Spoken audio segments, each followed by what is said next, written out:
મૂકો છો દીકરાને લગ્ન કરી આલો, માં હારી વહુ લઈ આપો.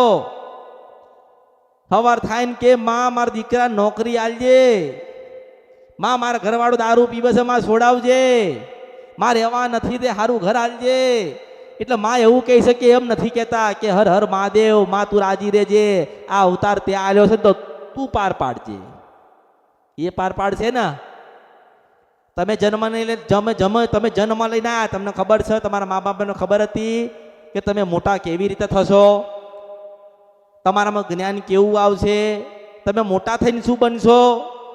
હવે બાળકને બહુ ભણાવ, બહુ ખર્ચો કર, બહુ દૂર મોકલ, પણ એના નસીબમાં ના હોય તો શું કરો? કશું થાય? પણ ના, હું તેલું નસીબ જગાડવું હોય ને તો હું રાજા મેલડી જોઈએ. કોણ જોઈએ? હું મેલડી જોઈએ, જેથી કરીને તમારી માને કહું કે તાર દીકરો ને તારી દીકરી દુઃખી છે તો જવા દે, આપણા છે ને, તારા છે ને, તો તું એની થઈ જા. પણ ઉતાવળ કરશો તો કોઈ ફાયદો થવાનો. જેટલી ઉતાવળ કરશો, જેટલું બળ કરશો, જેટલા ધક્કા મારશો, કે મનમાં જેટલું ભરી રાખશો, એમાં તમારો માર્ગ થવાનો. હું તો એવું કહું છું કે ઘરમાં 4 સભ્ય હોય અને 3 માનતા હોય તો 3 આવજો. બસ મારા ધ્યાનમાં તમે આવવા જોઈએ, મને લાગવું જોઈએ.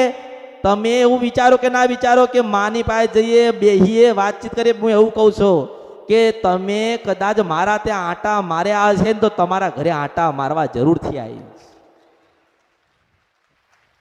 કોઈ પણ સ્વરૂપમાં આવીશ, કોઈ પણ રૂપમાં આવીશ. બસ તમારે તો સુખ લેવું છે ને, માની ઓળખાણ કરવી છે ને, માને જાણવી છે ને, માને મેળવવી છે ને, અને આનંદ જોઈએ છે ને, તો એ જ આનંદ કરાવવા આવીશ. બસ ભાવ રાખવો પડશે, એક સુખડી અર્પણ કરવી પડશે.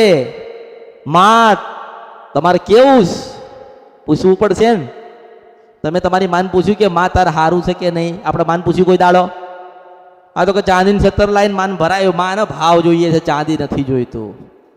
તારો ભાવ છે ને હોના જેવો હોવો જોઈએ, તો ચાંદી આગળ કશું ના આવે.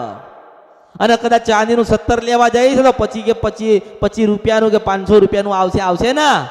પણ હોના જેવો ભાવ હશે ને તો રૂપા જેવી થઈને આવશે.